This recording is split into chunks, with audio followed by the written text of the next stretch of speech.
Están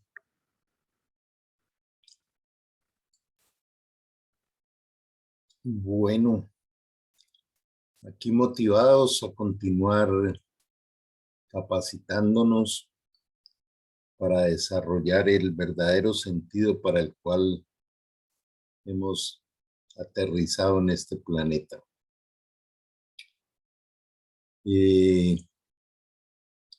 Quiero invitarles, mientras van llegando otros, a que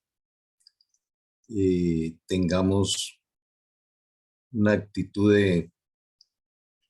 de oración para que este tiempo sea lo mejor posible.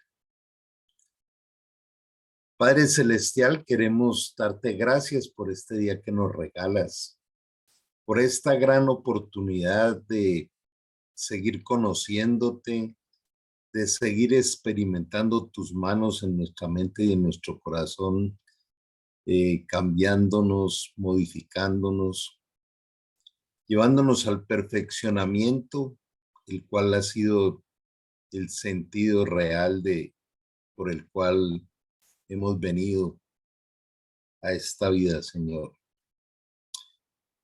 Queremos reconocer en esta mañana que tú has diseñado que el hombre sea cabeza del hogar y que hemos fallado mucho. Por eso te pedimos perdón, te damos gracias por tu misericordia, pero también pedirte, Dios, que nos equipes, que derrames hoy una sabiduría especial para nuestra vida, que podamos no solo tener conciencia de que nos llevas de tu mano, sino que estás siempre ofreciéndonos tu amor y tu respaldo para ayudarnos en toda buena obra. Queremos bendecir cada familia, cada país que se une a esta hora, todos los que vengan en camino, Señor, aquellos que estén viajando o estén en dificultades. Y también, Señor, aquellos que están apartados, que están separados de ti, clamamos para que puedan ser tocados por tu Santo Espíritu y poder entregarte, Señor, este tiempo con gran gozo y alegría de tener esta disposición, Señor, de revisar los aspectos de tu diseño en el nombre de Jesús. Amén. Bueno, hemos venido hablando de las maldiciones generacionales. Un tema a veces no bien comprendido, algunos porque no creen en ellas, otros porque lo manejan con algunas intenciones humanas y no con un verdadero respaldo bíblico. La vez pasada, pues habíamos revisado un poco algunos de los factores. Hoy vamos a hacer un pequeño resumen para esta segunda parte. Pero qué bueno entender que realmente la bendición de un hogar comienza por la unidad del mismo. Y es como aquella motivación de estar con una actitud de enfoque. ¿Por qué la palabra enfoque se ha convertido en algo tan importante para esta época? Porque los factores distractores de lo que es importante se multiplican todos los días y cada vez será peor por la tecnología, la velocidad con que vamos recibiendo nosotros información, invitaciones, etcétera, hace que nuestro cerebro esté cada vez manejando más y más una avalancha de información sobre la que tiene que decidir. Entonces, vamos a revisar esta segunda parte del tema y vamos a compartir nuestro material de hoy.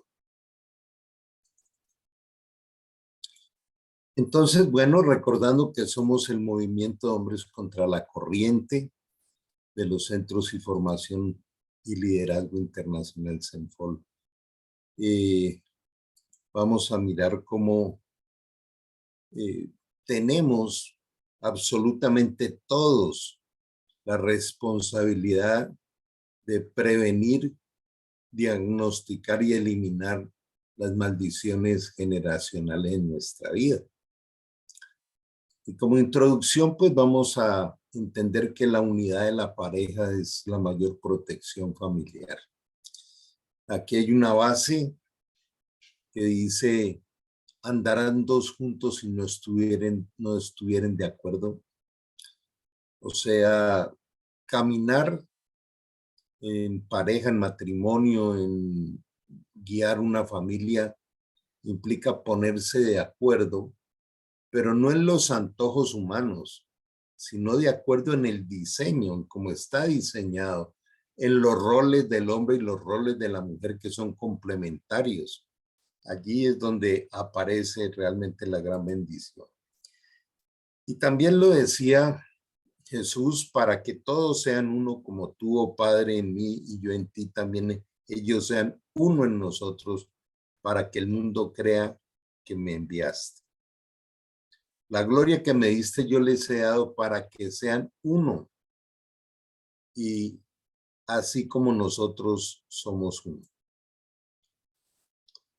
Yo en ellos y tú en mí, para que sean perfectos en unidad, para que el mundo conozca que tú me enviaste y que nos has amado.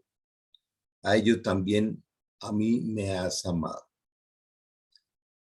Hay un énfasis que con otros versículos paralelos transversalizan toda la Biblia, hablando de la unidad. Dice: Dios es uno solo. Entonces, ¿qué tan sólida y monolítica es la relación en el hogar? Y sobre todo de la pareja.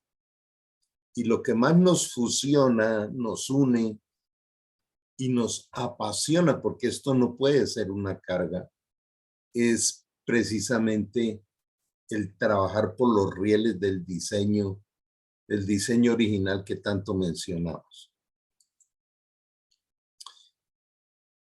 Recordemos un poquito lo de la vez pasada, cómo la programación genética que trae cada ser humano es única e irrepetible, es ese sello de originalidad. Pero esa programación genética puede ser alterada, puede ser distorsionada. En esos no solo momentos y experiencias de la gestante, de la madre embarazada, cuando no desea el embarazo, cuando tiene eh, un embarazo no deseado, cuando hay ausencia del padre, madre, cabeza de familia, cuando hay violencia intrafamiliar. Pero aparte de esto, la carga genética trae una información que es heredada de las generaciones anteriores, padres, abuelos, tatarabuelos. De manera que conocer la historia de nuestra familia es importante. Es importante conocer esos aspectos negativos por ahí de los abuelos o de la familia, y trabajar sobre esto, como vamos a ver ahora. Entonces nuestro cerebro termina más bien, digamos, como la estructura primaria en su formación en la semana 16 o 17 de la vida intrauterina. Y de ahí empieza a desarrollarse, terminando su desarrollo en la mujer más o menos a los 22 o 24 años, y en el hombre de los 25 a los 30 más o menos. Entonces, todo aquello que sea maltrato, disfunciones metabólicas, o sea, alteraciones bioquímicas de la fisiología materna, las alteraciones inmunológicas, los trastornos del aprendizaje, vienen allí viajando, y nosotros más que ponernos a explorar y a diagnosticar con sistemas complejos qué maldiciones pueden venir siendo hereditarias o formadas allí desde la concepción, es entender que esa programación genética perfecta que venía en el diseño de Dios, él dice en el Salmo 139:13, que Él nos diseña y nos forma con sus propias manos en el vientre de nuestra madre. Pero estos factores van distorsionando eh, esta, este diseño, y esa alteración que hay puede ser corregida cuando nosotros venimos a exponer nuestro hogar en la presencia de Dios para que Él lo haga. Vamos a mirar algunas causas de ese maltrato infantil, como el rechazo, la negligencia, que hoy eh, va a ser más confrontativa para nosotros, porque si nos estamos dando cuenta de esto y no hacemos correctivos o acciones, eso se llama negligencia.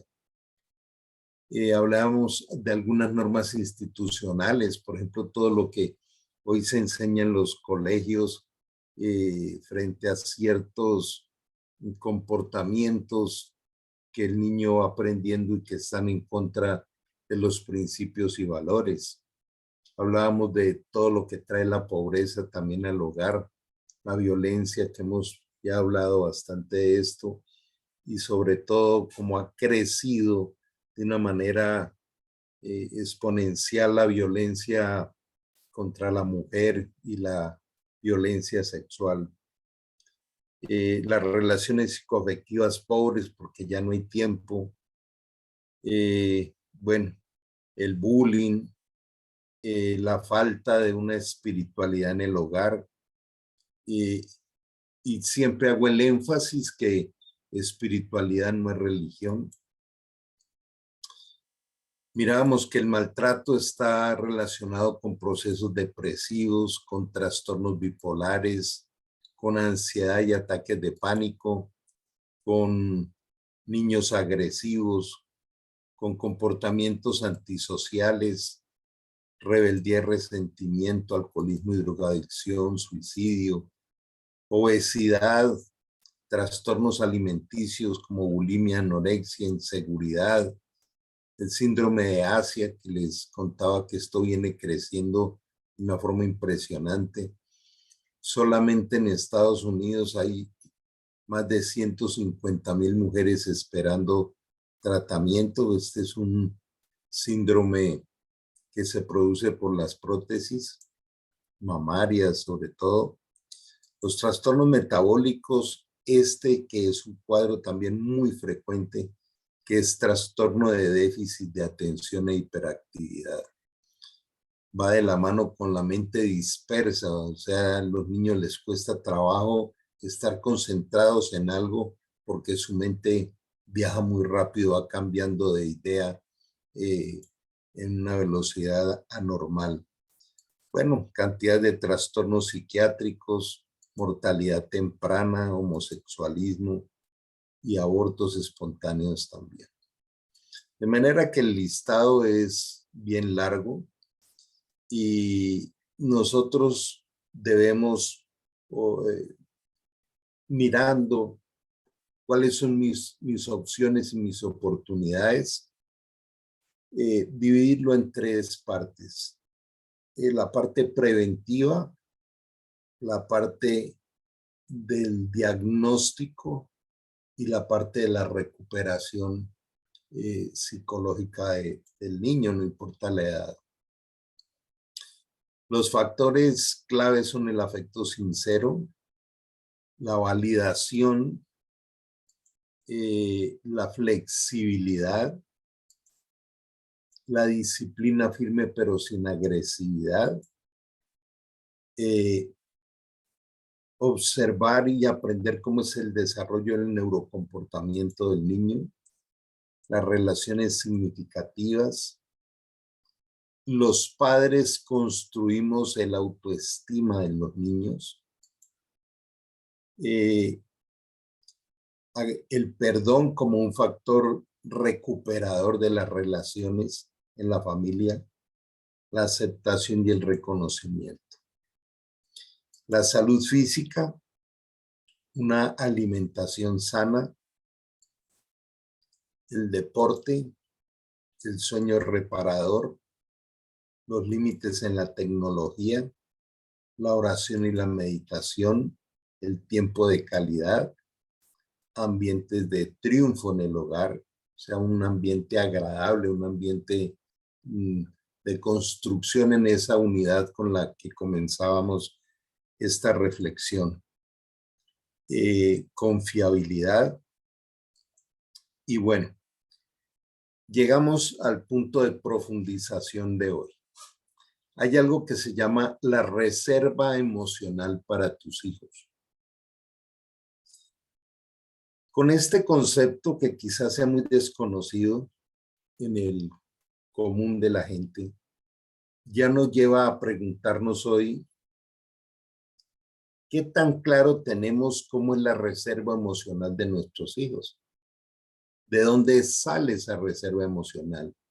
La reserva emocional es ese escudo protector y potenciador de valores, de habilidades, de destrezas y otra serie de cosas para el resto de la vida en el niño. La edad más importante de esto, pues, comienza precisamente desde el momento de la concepción. ¿Qué tanto sabíamos de esto?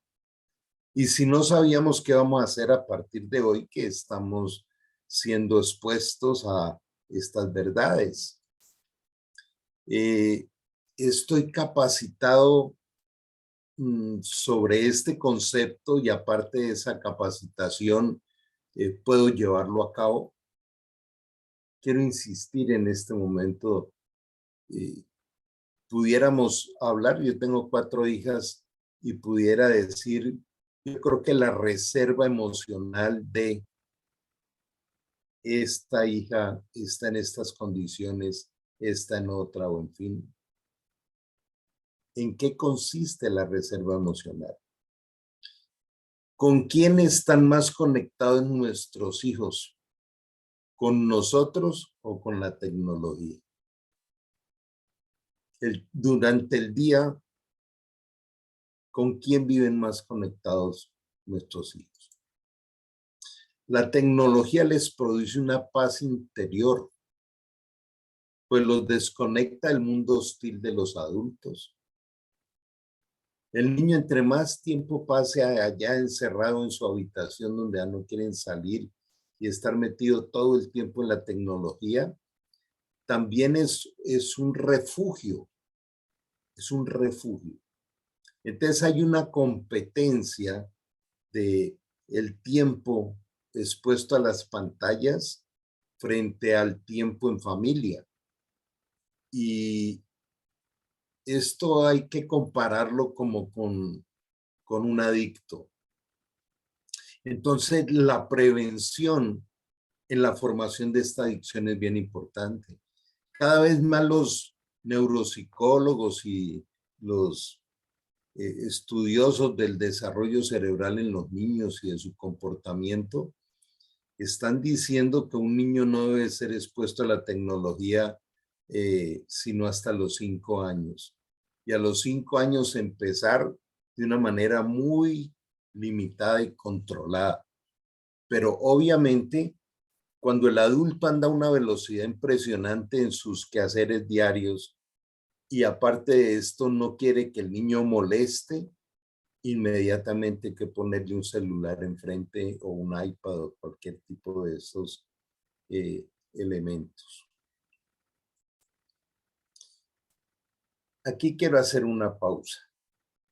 ¿Por qué los niños se refugian en la tecnología frente al daño de la proximidad. ¿Qué quiere decir esto del daño de la proximidad? Voy a hacer un alto aquí. Observemos esto. Cuando un niño ama a su padre y no ve la hora de que él llegue del trabajo, en fin, donde esté, pero el padre llega, pero no tiene tiempo.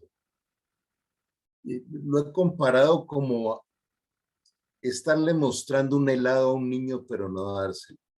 Es torturante esto.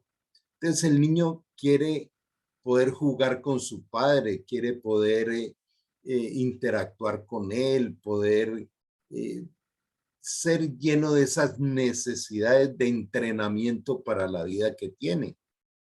Entonces, como su padre le dice más tarde o hable con su mamá o luego nos vemos o en fin, esto empieza a ser un rechazo, empieza a ser un abandono, pero el papá lo tiene ahí. Produce más daño un padre dentro de la casa, pero distante, que no le dedica tiempo al niño, o sea, la proximidad y no la intimidad. Esas promesas, el fin de semana te llevo a y no se le cumple, o te voy a comprar tal cosa y no se le cumple, o vamos a viajar, pero aparecen tantas ocupaciones en los adultos que a los niños se les está incumpliendo. Todo eso va generando un maltrato muy sutil, pero muy dañino. Entonces, el niño que crece sin padre, con ausencia paterna, obvio que tiene una cantidad de secuelas, pero hay cierta parte afectiva en la que hace más daño la proximidad sin intimidad, intimidad del abrazo, de tiempo de calidad. Entonces, como lo decía al comienzo de la charla, esto viene viajando también en la información genética que traemos de atrás. Esto me ocurrió con mi padre. Mi padre fue un hombre responsable en el sentido de darnos estudio, techo, comida, vestido, etcétera, pero cero afecto y era muy perfeccionista. Pero en un encuentro de esos que creemos que son casuales, pero que estaban en el plan de Dios, en una reunión en Bogotá, una reunión donde era como un congreso, me tocó al lado una persona y empiezo a hablar con él y resulta que era un primo de mi padre.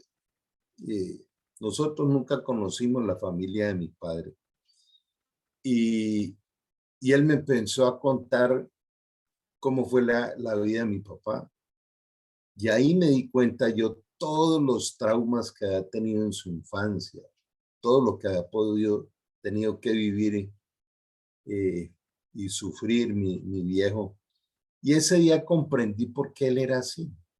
Y cuando comprendí esto, cambió mi mirada a él. Sentí un profundo dolor, pero también la necesidad de darle amor, de darle afecto. Y eso me llevó a cambiar totalmente mi actitud y esto cambió nuestra relación de los 10 últimos años. Él no cambió mucho, pero ya no tenía con quién contender. Entonces, más que quedarnos en esa mirada al pasado, por qué mi papá nos abandonó o por qué me pasó esto o lo otro, es qué puedo hacer de aquí en adelante. Y esto nos sirve en muchos de los aspectos de nuestra vida.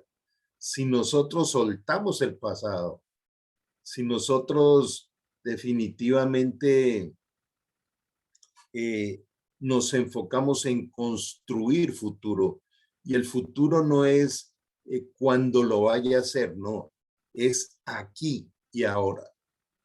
Esto es algo donde se conjugan otra vez las neurociencias y el diseño de Dios que nos lo traslada a través de su palabra.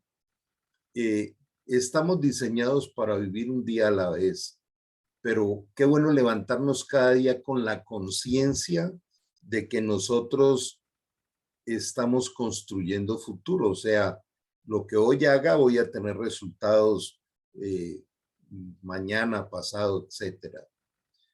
Entonces, mm, aparece aquí una actitud bastante práctica frente a la vida.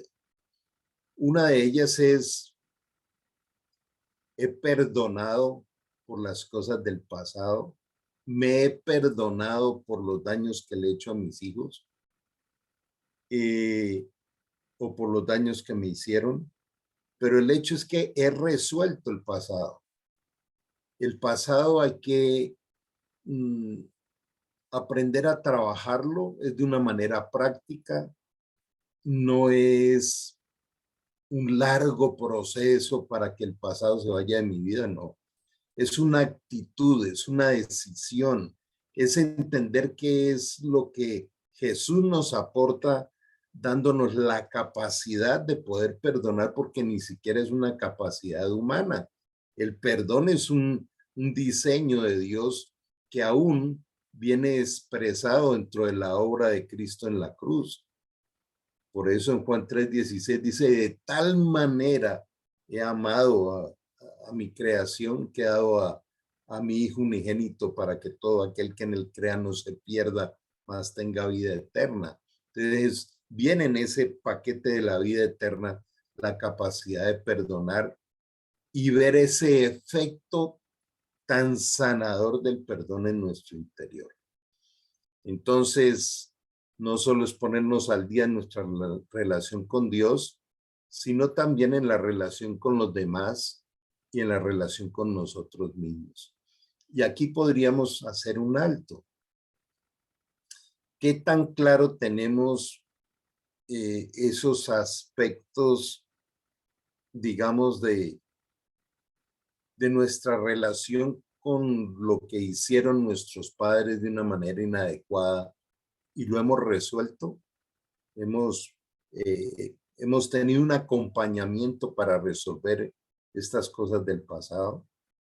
Lo segundo es, soy consciente de todos los daños que le he hecho a mis hijos o a mi pareja, en fin, que muchos de estos daños, pues, otra vez ha sido por falta de aprendizaje y de capacitación, pero otros por descuido. Y esto hay que meterlo en un solo aspecto y es sanidad interior para construir un futuro adecuado.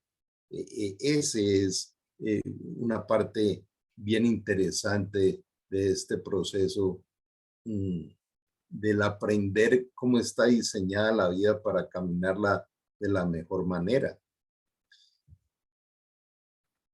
Regresemos a nuestro material y sigamos explorando todo este aspecto de la reserva emocional para tus hijos. Ahora, si yo quiero construir una reserva emocional en mis hijos, tengo que mirar cómo anda mi reserva emocional. Creo que cuando fui llegando a estos aspectos, y esto yo comienzo a conocerlo a los 47 años de edad, o sea, bastante tardío, y sin embargo me sanó y me permitió cambiarle esa atmósfera familiar en la cual vivíamos. De manera que si hemos llegado, digamos, a este día de hoy y nos estamos dando cuenta que la reserva emocional que tenemos viene en bancarrota, y estamos a tiempo, nunca es tarde para una reparación y una restauración de todo este proceso. Por eso en nuestra reunión de los domingos vengo trabajando este tema de transformados y restaurados y renovados, porque es lo que nos ofrece Dios. Y esta es la gran eh, oportunidad también de ir cada vez separando más el concepto de religión de espiritualidad. La espiritualidad es una experiencia transformadora increíble que se disfrutan. Entonces, con esta primera parte que hemos recorrido, ¿qué tanto conocemos qué pasa en el mundo interior de nuestros hijos? ¿Qué pasa en el mundo interior de nuestra esposa? ¿Y qué pasa en el mundo interior nuestro?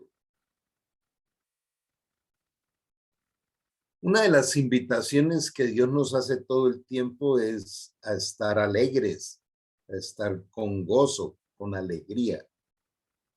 Y eso es trascendente por todo el diseño de Dios. Entonces, aquellos momentos de mal genio, de ira, de rabia, de inestabilidad, es un indicador de que hay algo adentro que no ha sido resuelto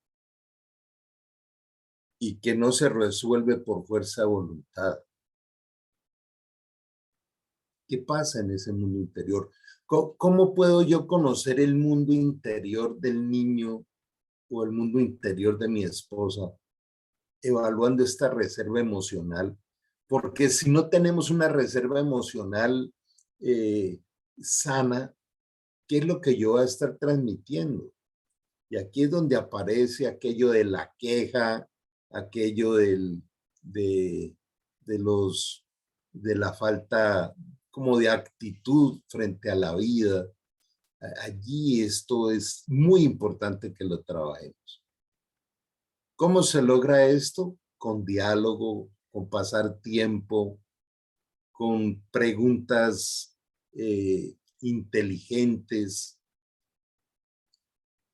Algo que me ha tenido muy contento es que he empezado a establecer una serie de diálogos ya diferentes con mis dos nietos mayores y, y todo eso a través de preguntas. Por ejemplo, le preguntaba a una de mis nietas, ¿a qué le tienes miedo?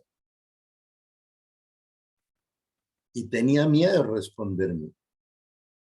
Y yo lo percibía. Y empecé a ver rodar algunas lágrimas. Y la niña era como diciendo, tengo necesidad de expresarlo, pero me da miedo. Y, y tenía, pues, un gran miedo y temor a algunas conductas paternas. Entonces, mira cómo esto va abriendo unos contextos que hay que manejarlos con sabiduría, pero que se abren esas compuertas donde se puede construir, donde se puede renovar. Yo creo que no hay cosa más apasionante que aprender a construir la vida, porque la vida se construye con todos estos elementos que vamos aprendiendo de ese diseño que no es humano, sino que es de Dios. Otra mirada. ¿Qué tanta confianza tienen nuestros hijos para contarnos cualquier cosa? Ese es un reflejo de la confianza que se haya construido en el hogar. Pero esa confianza empieza a formarse en el niño desde el día de la concepción, desde el día que la esposa queda en embarazo. Entonces, vamos a mirar el cuidado de esa capacidad cerebral del niño. Desde la concepción hasta los 7 años es la parte formativa de la reserva emocional, del nacimiento a los 7. Después de los 7 años ya le toca a uno entrar a procesos de recuperación.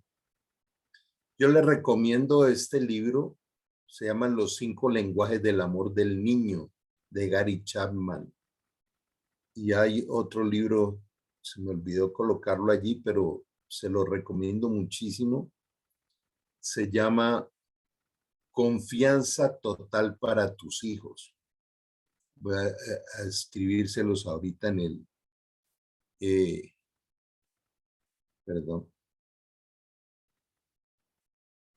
Confianza total para tus hijos.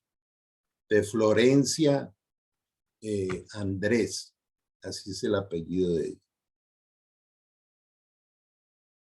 Cuando nosotros empezamos a enfocarnos como lo más importante, el amor y la confianza en el niño, construirle esto en el niño, aparecen aspectos interesantísimos en el cerebro. Hay una estructura del cerebro que llama el hipocampo, y el amor y la confianza en el niño hace que el hipocampo sea más fuerte y aún físicamente es más grande esta parte del cerebro, donde aprende a manejar el estrés. El hipocampo aprende a detectar estados inflamatorios del cuerpo, desarrolla más la memoria a largo plazo y produce neurogénesis, o sea, la capacidad de reproducir la población de neuronas. Si algo nosotros debemos estimular en los niños y enseñarles aún en un lenguaje pues más sencillo todavía, que el cerebro se va renovando hasta el último día de vida si lo cuidamos. Entonces tenemos esa capacidad. La amígdala y la corteza cerebral son otros lugares muy especiales del cerebro. La amígdala es el cerebro emocional, queda en todo el centro del cerebro.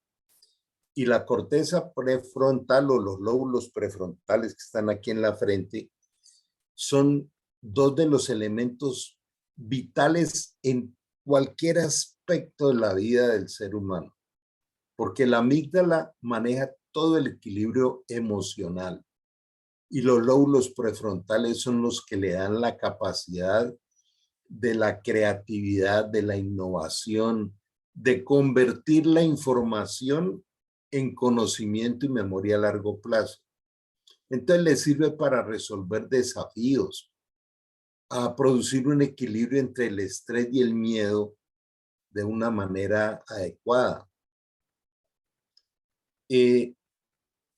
Por ejemplo, uno de los daños que pueden producir las madres, sobre todo en los niños, y obviamente lo hacen desde ese sentimiento materno, es que al niño no le pase nada.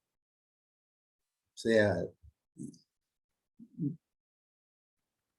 hay madres, por ejemplo, que aún cambian de vivienda de ciudad porque su hija entró a la universidad, pero tiene que seguir viviendo en casa.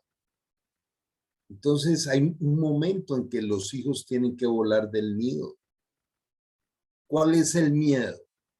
En vez de tener el miedo cuando los hijos ya salen de casa o empiezan a salir, el miedo debe ser más no de lo que le vaya a pasar, sino de qué tanto lo he preparado y capacitado para que enfrente la vida.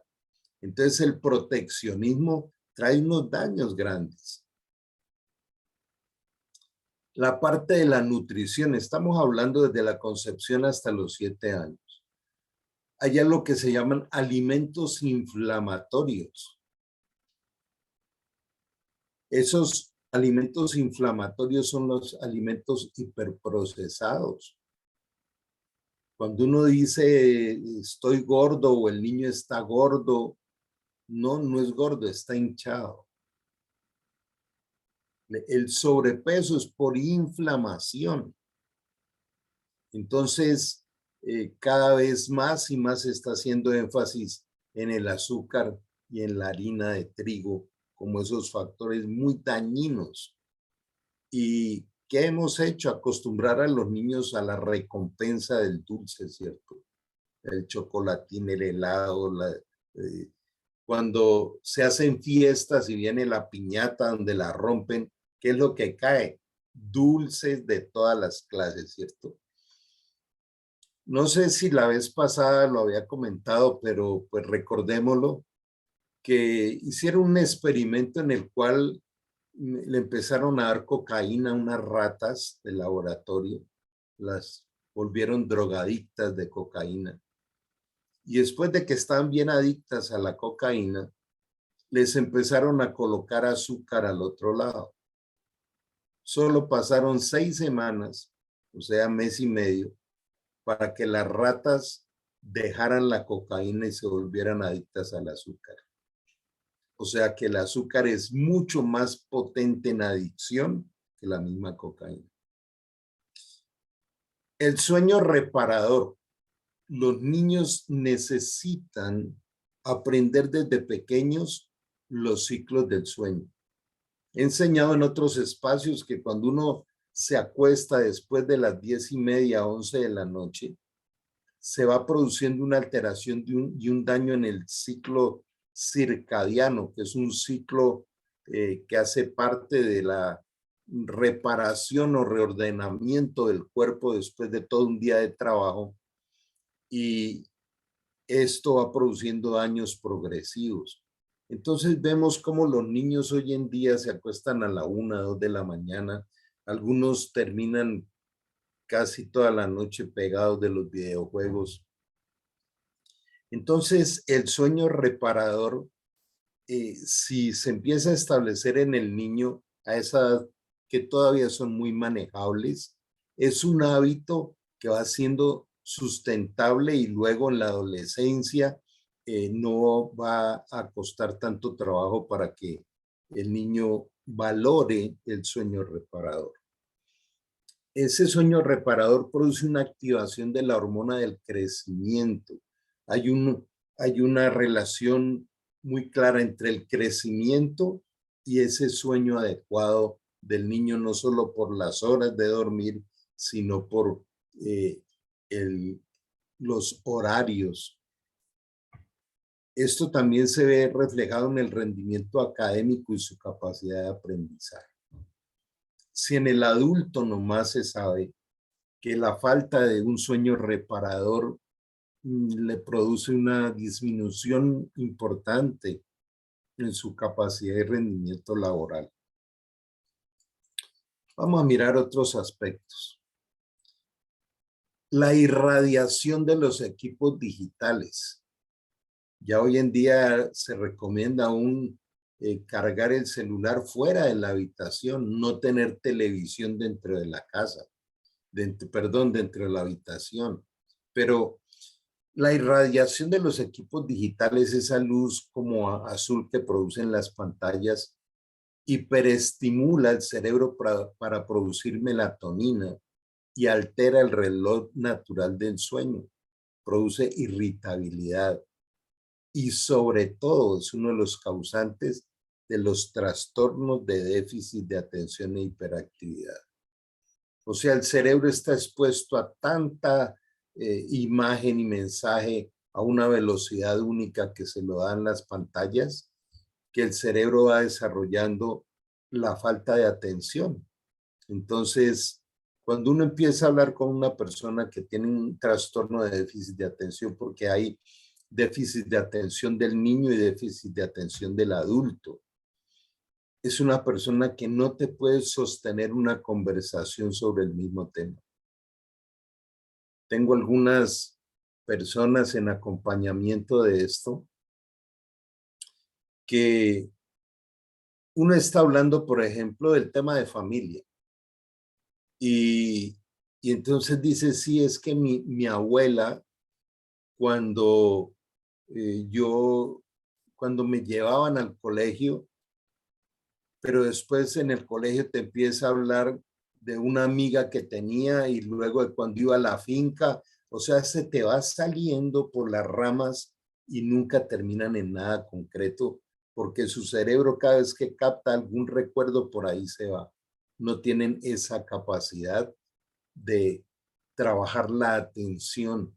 El tema que más fuerza ha tomado en el mundo en este momento es el poder administrar la atención en el aquí y en el ahora. Entonces prepara también el cerebro para las adicciones. Las adicciones son un descanso del cerebro. El ejercicio hay que infundirlo en los niños desde muy pequeños. Aumenta su capacidad de aprendizaje y hay un factor cerebral que solo lo menciono, que es el BDNF, que es el que produce la conexión entre las neuronas y potencia la capacidad de aprendizaje. El otro aspecto interesante es el juego. Los niños necesitan esta parte del juego, pero más del juego interactuando con otros, socializando con otros. Y en esto hay que mirar qué tipo de juego les gusta al niño.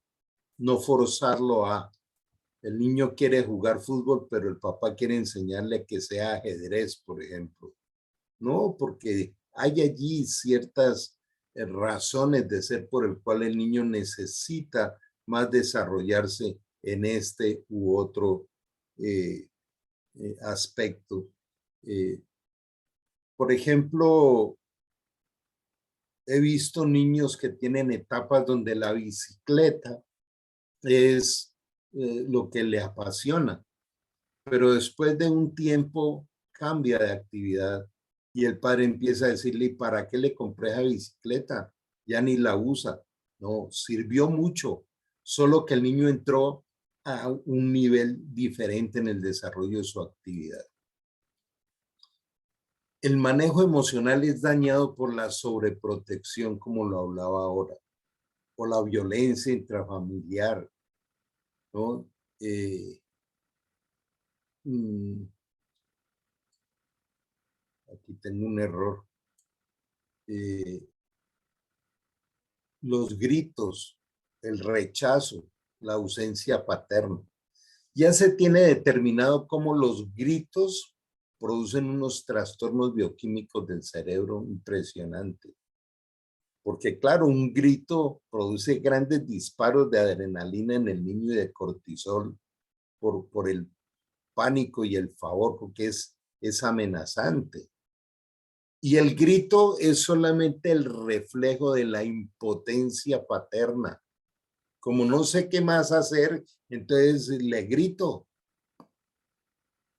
Ayer nomás me buscó una familia para eh, acompañarles en un caso bastante complicado eh, de un padre alcohólico y unos hijos totalmente desbordados en su adolescencia, donde hubo una contienda familiar hasta con disparos y de todo esto.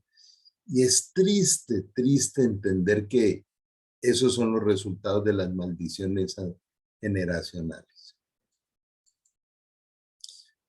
Las recompensas y los límites. Mira que cada uno de estos aspectos nos lleva a hacernos un diagnóstico, a hacer una reflexión interior.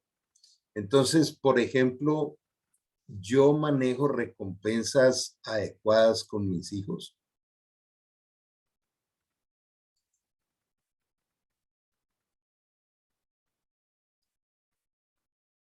¿Qué tan adecuada es mi forma de colocar límites?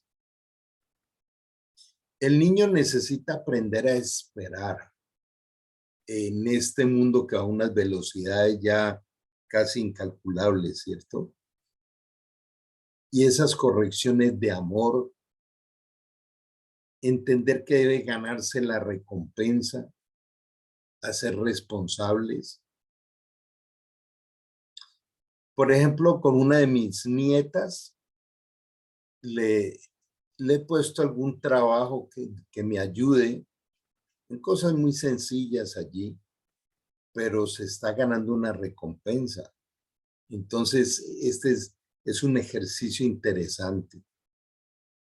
Quizá lo hemos escuchado muchas veces de invitar al niño ya de 10 años a que ayude a lavar el carro, por ejemplo, y que tenga algún tipo de recompensa por esto.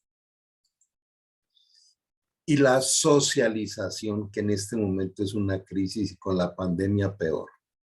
Entonces, la falta de socialización, pero no virtual, sino presencial, produce depresión, inseguridad, aislamiento.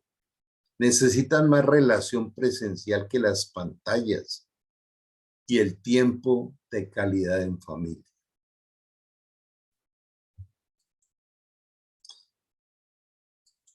Preguntémonos lo siguiente. ¿Cómo eran las familias cuando no existía ni siquiera televisión? Yo me acuerdo por allá en 1955 que nos tocó la época en que no había televisión todavía, al menos aquí en Colombia. O no sé si la televisión sí existía en esa época, no recuerdo. Debía ser de gente de un poder adquisitivo muy alto, pero pues ni mis compañeritos de esa época había televisión en la casa. Después apareció algo que era increíble, ¿no?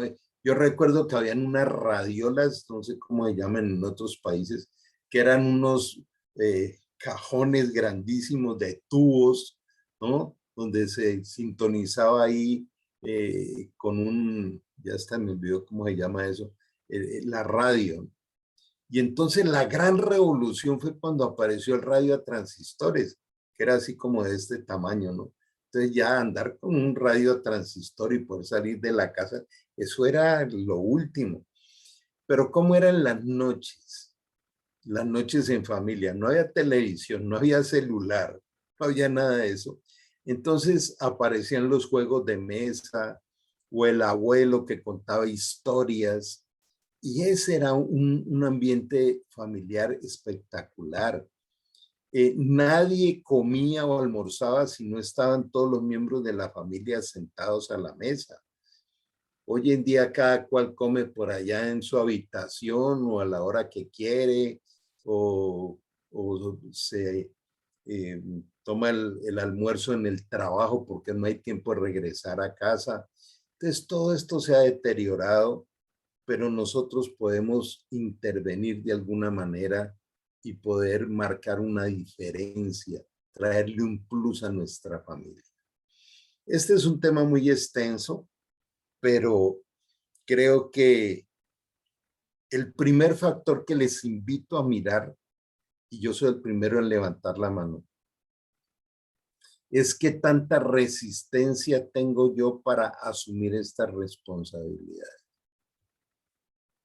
Por ejemplo, la responsabilidad mía es doble, porque es tratar de enseñarle a mis hijas, ahora que son madres, lo que no vivieron de niñas, por lo menos en la medida que debieron vivirlo, y, y proyectar un acompañamiento hacia los nietos. Pero eso requiere tiempo, requiere construir estrategias. Y yo hace muchísimos años que generé una adicción al trabajo impresionante.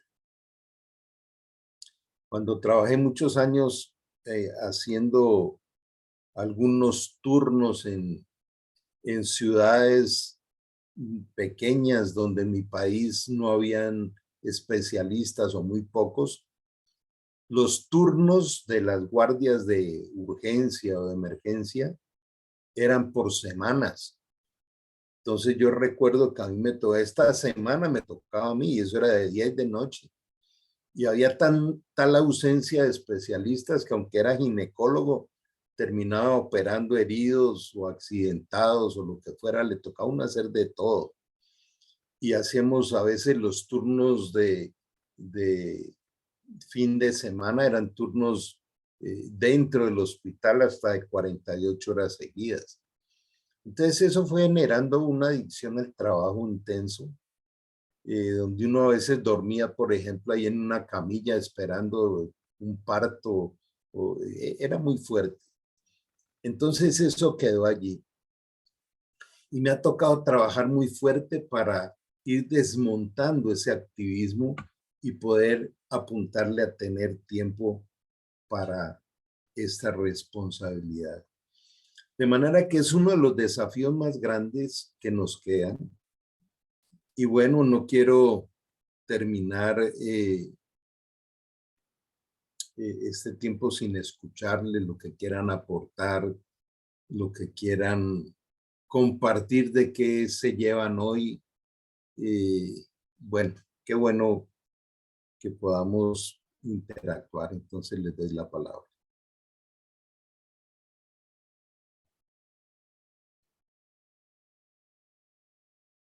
¿Qué pudiste diagnosticar hoy, por ejemplo?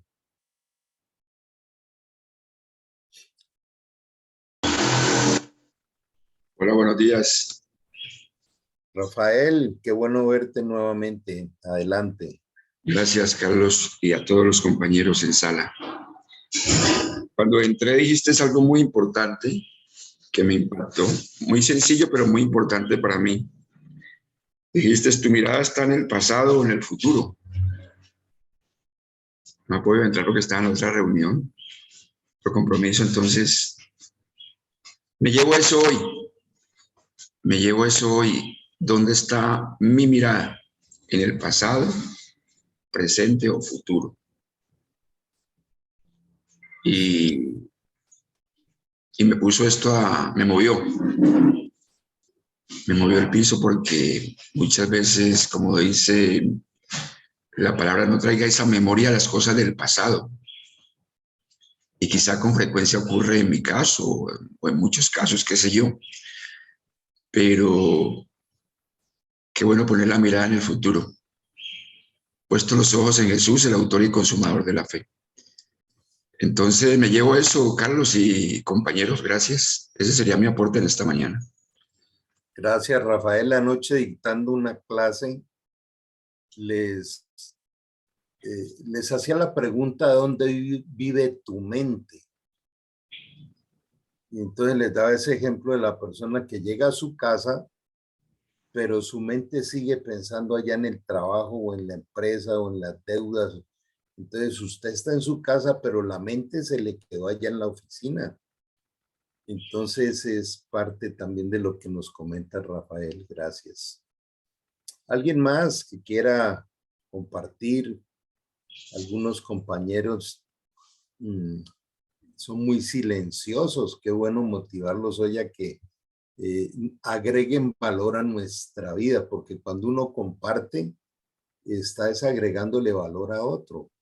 Como decía Rafael, hubo algo que me hizo un clic. Bueno, qué bueno que compartamos, y también sabemos que hay algo que se llama inteligencia colectiva y se produce a través de esos diálogos.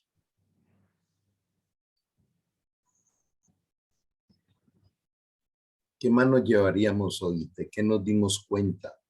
Buenos días, gusto en saludarles. José Manuel, Estaba qué bueno esperando verte. que otro participara. Feliz día, Carlos. Este, wow, en primer lugar, gracias, Carlos. Este tema es supremamente importante y hay tanta información. Solamente con un elemento podemos, como tú dices, sacar un seminario. Este, Me llevo lo de la reserva emocional. eh, Cuando hablabas de tu papá, básicamente lo perdonaste y lo entendiste porque era su conducta, así. Cuando yo me di cuenta, yo soy hijo natural, el número 7 de 10 hermanos. Mi mamá murió cuando yo tenía 14 años, mi papá nada que ver. Y yo le tenía mucha molestia, mucha rabia a mi papá.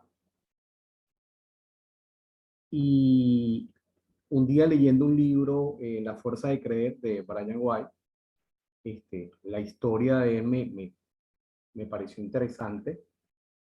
Y él contaba de que fue a la tumba a perdonar a su papá. Entonces a mí me hizo una reflexión y dije, bueno, mi papá está vivo, yo no necesito que muera para ir a... Y bueno, fui, me tomé un café con él, compartí. Nunca le dije te perdono, ni le pedí perdón. Sencillamente con esa relación este, pude sanar. Y fíjate lo importante de lo que decía Rafael, precisamente, y tú lo mencionabas ahora, ¿dónde está tu mente? ¿En el pasado, en el futuro? Y es tan gratificante el perdón. A veces uno cree que perdona a otro, pero realmente se perdona a uno, una liberación. Entonces, eso es interesante. Y eso de alguna otra manera te lleva a maldiciones generacionales y todo lo demás. Entonces, escuchándote, entiendo que obviamente como padre he cometido errores, pero hoy día tenemos, y siempre hemos tenido una relación sana con nuestra hija, primero porque fue una hija deseada, Y eso es importante cuando tú decías en relación al vientre. Entonces, como sané esa relación con mi mamá y mi papá, he podido sanar la relación con mi hija y ha sido bien gratificante. Y tú decías, no quedarse en el pasado, hay que perdonarte, perdonar y continuar. O sea, la pregunta que me llevó como reflexión, tengo que asumir esta responsabilidad, qué resistencia tengo, y yo digo, wow, qué interesante, le doy gracias a Dios, y eso solamente lo hace Dios, porque con nuestra fuerza no podemos hacerlo. Hay que pedirle a Dios que nos sane, y ha sido bien interesante. Entonces, que te lo agradezco, y me llevo esa reflexión definitivamente. Gracias. Gracias a ti, José Manuel, aún por compartirnos algo muy de tu vida íntima, pero que nos edifica mucho. Te agradezco. ¿Quién más quiere compartir algo?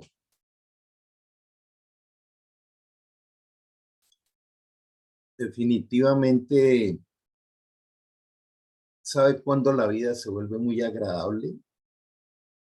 Cuando aceptamos que la vida es el capacitarnos para convertir los problemas en desafíos. Lo hemos visto en otros espacios. Y disfrutarlo, y disfrutarlo. Ayer trabajaba con un antropólogo y se quedaba aterrado, me decía, ya es un hombre grande, me decía, en mi vida se me hubiera ocurrido eso. Si yo hubiera aprendido esto para desde el bachillerato, ¿te imaginas cuántos años sin quejarme, sin frustración, sin renegar? Porque comprender que la vida es el, el entrenamiento a través de las circunstancias y sobre todo las circunstancias adversas, te da una paz. Es decir, así es la vida, ¿sí? Y si vamos otra vez a la palabra, como nos comparte por acá Andrés, y te agradezco que dice que muy buena esta temática, dice, ¿qué importancia tiene la simbiosis de ciencia y espiritualidad? Le da una connotación inmensa a lo tratado. Gracias por tu aporte, Andrés, pero es que es así. Eh, es, es como si alguien peleara todos los días porque viene la noche. ¿Por qué? ¿Por qué tiene que anochecer o por qué tiene que llover? ¿Cierto? Pues porque es parte del diseño. Acá en mi ciudad, en Popayán, estamos en un invierno, eso no ha hecho y no llover todo el tiempo. Y, y uno se levanta y pues es que hace parte de la vida. Entonces, imagínese uno quejándose y cuando llueve, entonces el tráfico se vuelve más complicado en la ciudad, en fin. Pero cuando uno acepta que así es la vida y más bien me preparo para disfrutarla dentro de ese entrenamiento que puedo tener, créame que cambia de una manera impresionante nuestra actitud en todo sentido, nuestra relación con Dios, con los demás, con nosotros mismos. Y creo que aterrizo otra vez y pues yo soy hiperinsistente en esto, pero comprendan que la palabra más espectacular que hay y que la diseñó Dios es llamarnos bienaventurados. Entonces, nunca me cansaré de insistir de que debemos tener la actitud de levantarnos cada día a ver la vida como una aventura, pero que estemos capacitados para vivir esa aventura. ¿Sí? Es como si nos invitaran a nosotros a ir a un safari al África. ¿Qué tan capacitados estaríamos para meternos allá a la selva, en medio de gorilas, de leones, ¿no? Bueno, estamos llenos de eso, ¿no? Todos los días. Si vamos juntos es más fácil. Con Seguro. escopeta, con escopeta. Bueno, Buenos días. a ver, Medardo, qué bueno verte. ¿Qué nos traes hoy? No, pues es un tema muy largo y profundo y pues ya mis hijos están de 26, 27 años y pues ahí Dios le recalca a uno muchos errores, pero me llevo lo que tú decías de que todos los días estamos para aprender y sirve para transmitirle a nuestros sobrinos, cuando vengan los nietos, a nuestros compañeros, a nuestra familia o a nuestros excompañeros de trabajo para mostrarles que sí hay un camino que es esta parte emocional con los muchachos. Y vivimos una época muy difícil porque la mayoría de nuestros amigos o excompañeros habla uno y mi hijo en las drogas, mi hijo, en estos días me llamaba desesperado un amigo que nos conocimos pues desde el colegio, imagínense, me gradué en el año 80, hacía 30 y pico años no nos veíamos con eso, y me llamaba llorando porque orara por el hijo de él que metido en las drogas. Entonces es un flagelo que está atacando mucho las familias, nuestras familias, y a veces, como no nos pasa a nosotros, pensamos que es algo muy superficial. Pero qué bueno, Carlos. Ahí tomé también el apunte del libro de los niños, los 5 lenguajes para, si es tan espectacular con la pareja como era con los niños. Y eso me llevo, que siempre hay oportunidad de, como tú dices, de emprender esa aventura, de salir todos los días a ese desafío. Que la embarramos, claro, pero si no nos disponemos, nunca vamos a aprender. Muchas gracias. No, Medardo, y te agradezco muchísimo que trajiste un tema. Nunca es tarde para acompañar a un hijo. Mi hijo, mi hija mayor está por encima de los 40 y cada vez nuestra relación se ha ido consolidando de una forma más agradable y más disfrutable, aún con mi hermana, por ejemplo. Entonces, siempre Dios te da esas oportunidades de mejoramiento. Y sobre todo hay dos cosas que me gusta mucho estarlas resaltando. Que la ayuda de Dios no es por merecimiento. Como dice Medardo, a veces nos sentimos tan inadecuados por todas las embarradas y lo que hemos hecho en la vida. Y resulta que Dios no nos está pidiendo cuentas de eso. Él nos está diciendo es, ven, yo te restauro, yo te levanto, yo te llevo a otro nivel. Y esa es la verdadera expresión del amor de Dios. De manera que siempre Dios nos da grandes posibilidades. Por eso también dice la Escritura que las misericordias de Dios son nuevas cada día. Y tenemos que acudir a ello. Entonces, ya para ir cerrando, es una decisión que nos llevamos hoy. Me quedo más ahí aún flagelándome, es que yo la embarré, yo tuve que descansar de eso porque pues la carga mía era muy pesada, todas las falencias pues con mis hijas, en fin.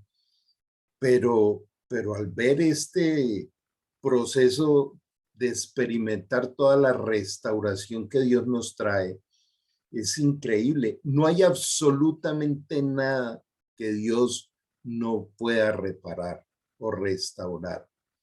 Y lo mejor de todo es que Dios ni siquiera hace remiendos, ni hace injertos, ni hace parches. Él dice, todo lo haré nuevo en tu vida. Entonces, ¿cómo no ponerle cuidado a las promesas de Dios que luego uno las experimenta en ese proceso transformacional? Cuando hablaba con este antropólogo que es ateo, yo le decía, mira, es que tú nunca podrás hablar de ateísmo sin haberte dado la oportunidad de experimentar la espiritualidad. Y entonces le hablé del nuevo nacimiento y se fue, pero confrontadísimo. Decía, yo necesito seguir aprendiendo de esto. Y creo que esa es una manera respetuosa también de mostrarle un escenario diferente a aquellos que, pues, realmente yo creo que la manipulación de las religiones lo que lleva a la gente a alejarse del campo espiritual.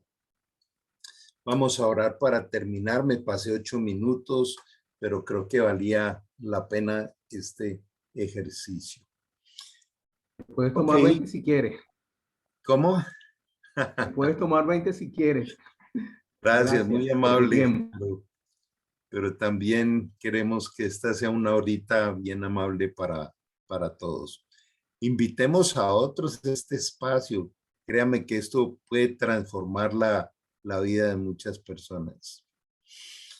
Amado Dios, gracias por este rato que nos has regalado de poder revisar la vida desde tu diseño, de esa manera como tú nos entregas cada día. Hoy queremos bendecir cada familia aquí representada, danos la sabiduría como Señor, varones valientes, que de verdad llevemos un liderazgo, Señor, que sea de bendición a nuestras casas y a nuestra generación. Ayúdanos, Señor, a perdonar a nuestros padres, entender que entregaron lo que tenían dentro y poder continuar la vida experimentando la verdadera paternidad que es contigo.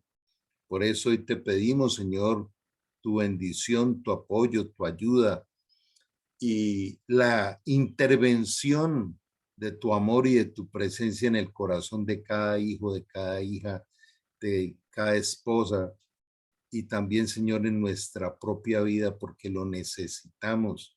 Es lo que hoy te pedimos y te clamamos, Señor, en el nombre de Jesús. Amén y amén. Amén. Muchas Por gracias. ahí, Amén. por ahí se viene un seminario muy bueno que vamos a estarlo socializando. Entonces el próximo sábado les estaré contando. Seminario de crecimiento personal espectacular. Entonces, bueno, un abrazo. Me encanta este tiempo. Les agradezco ahí su cariño y su compañía. Que estén muy bien. Dios les bendiga. Un abrazo, Gracias, Carlitos. Carlos. Feliz fin Un de Para todos. semana. abrazo. Hasta luego. Gracias. Rafa, Medardo, Chao, Javier, chao. Humberto, a todos. Gracias. Bendiciones. Dios les bendiga a todos. Feliz fin de Feliz fin semana. de semana. Javier, que Dios te bendiga. Muchas gracias. Bendiciones.